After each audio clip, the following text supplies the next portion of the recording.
when mind attacks come, you should regard them as really great opportunities to check in something, because first of all, who or what is the mind attacking is very important, because the mind really can only attack the idea you have of yourself. It can only attack your person or your ego or self-image. It's all the same thing. It cannot attack the pure consciousness. It is just another phenomenon that come, the mind, the person, the world, all our feelings is all coming inside the consciousness. Consciousness is not disturbed.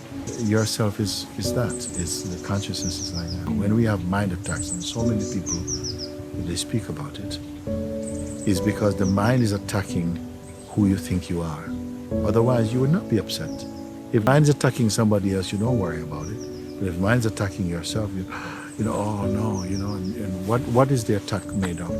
The attacks generally are all about, they're personal. Once you have discovered that you're not merely the person, but the greater consciousness in which the person appears and disappears, once you know that, something changes inside your being. The sense of presence grows more strong. And that's why you can say that even in the strongest pulsation of the mind, it was simultaneously there, the presence was there. But somehow attention, it keeps jerking into the activity of the mind.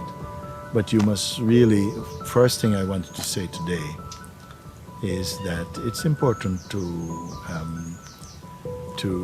really be observing this with some detachment and don't identify with a person. Why? Because the person and the noise around the person are observable. By this you should recognize that this is something phenomenal. This is something being watched. And that should begin to take the sting out, to remove the poison. The poison is that when you strongly identify with something, you feel it much, much more profound, more heavy, more strong. And you must, this is a very important part of your spiritual training, that you keep being reminded, but I'm observing this. Even when the mind is pulling and you feel very strongly identified, as you keep being reminded, I'm saying not just remembering, but being reminded, the more you,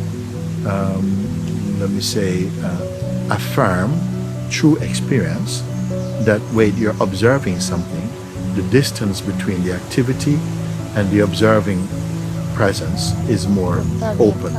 And you begin to be reminded spontaneously from that awareness part, somehow, that you are watching this, it will get stronger and stronger.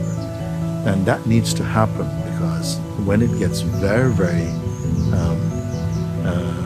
mature, you'll find that the mind attacks will weaken and eventually they cease. Because that has to happen. As long as those attacks happen and they have a virility, they have a meaning, they have an impact, it indicates that the personal presence is still active, because the person and the mind stuff, they go together. When you observe, you're observing with some detachment, and in that detachment, in that place of detachment, you are more there, the presence is more there. When you're aware of presence, when you're back in your present, then those effects of the mind will feel more distant. It's like you're coming out of a storm. The storm is passing, you see. But we're not doing because we want to escape from storm. We are using the storm to recognize your own natural stillness, rather than stop suffering the storm. And you feel, oh, please, as long as you are identified with the one who is in the storm and all of this, as long as that keep happening, then you want to just stop the storm.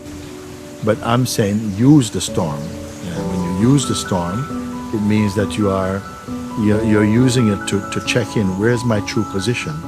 Am I the person, or that which is earlier than the person that observed the person?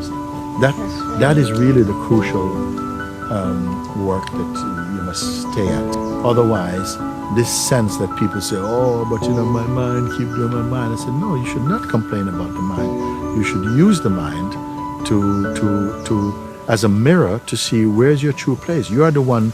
You are not. You are looking You're the one looking. You're not the looked at. In fact, yourself you cannot really see because it's not a form or a shape. You can only be that, and you're already that. That's where you're looking from. And this is why all this kind of advice that I give and encouragement is to just confirm. You cannot create the self or improve it. You can only keep recognizing, but this is my true place. And it's always the place of the constant. It's always present. The person, it comes and goes. And the person's, troubles, they come and go. They come and go together. It's very important to stay with that. It is the mind itself that's complaining about the mind. We say, I just want these stops and please take it away. I don't want to experience.